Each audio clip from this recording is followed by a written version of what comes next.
our Osmo Pocket 3 with serial number ending in 20395. Osmo Pocket 3 with serial number ending in 20395. So as you can see here, this is reported to have a gimbal issue, but upon checking, as you can see here, okay, trying to turn it on. Okay, so it turned on now. We already tried to charge it. So as you can see, gimbal issue.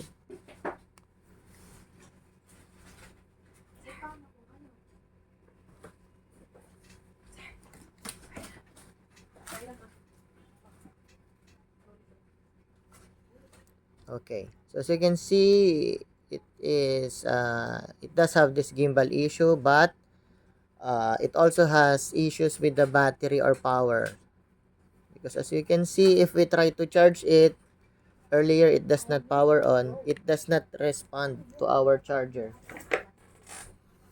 It should have been displaying that this unit is charging. So ayun po, bukod sa kanyang gimbal issue, confirmed it does have this gimbal issue. The gimbal has no power. Okay, but as you can see, we can't see the battery icon. It should appear. Tapos, another thing is that once we charge it, dapat it will light up red and it will show na charging. Okay? So, the gimbal is one issue, and another concern is the power or battery. Okay? Just to verify and check, we can use another unit here. So this is our effective unit. We have here a working unit. So let's check. We have here a working unit. If we try to charge it,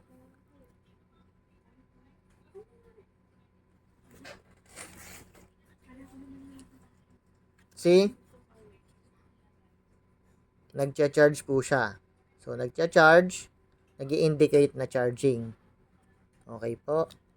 So if we try to charge on this defective unit, let's wait.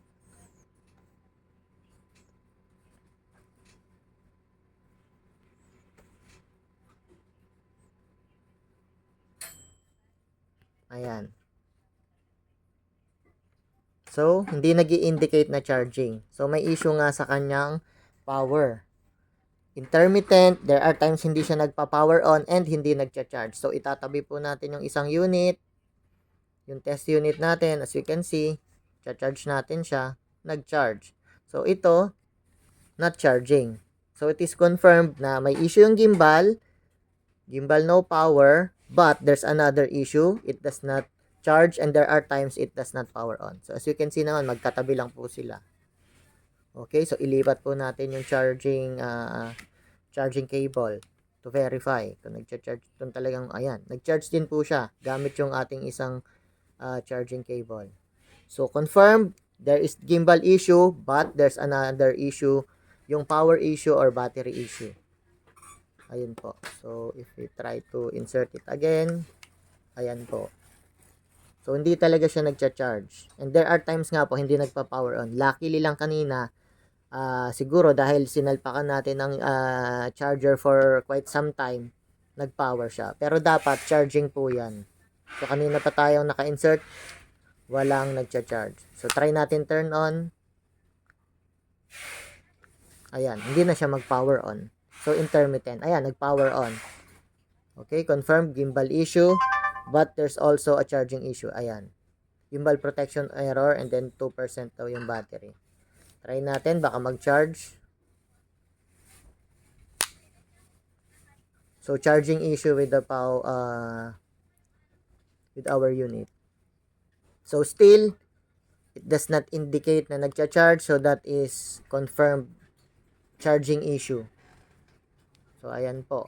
Hindi po siya talaga nagcha-charge. Hindi nagpapakita na charging. So, ito, nagcha-charge po. So, ayun po ang ating issue. Confirmed na may gimbal protection error. Confirmed yung sa gimbal. And there is also a charging issue.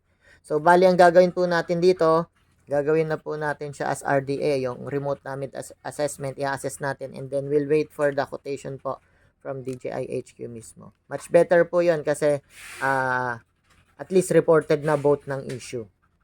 Tapos, compared din sa local repair, mas ano po siya, mas maganda po yung pricing nila, much cheaper po. So, ayan. So, that's the issue po.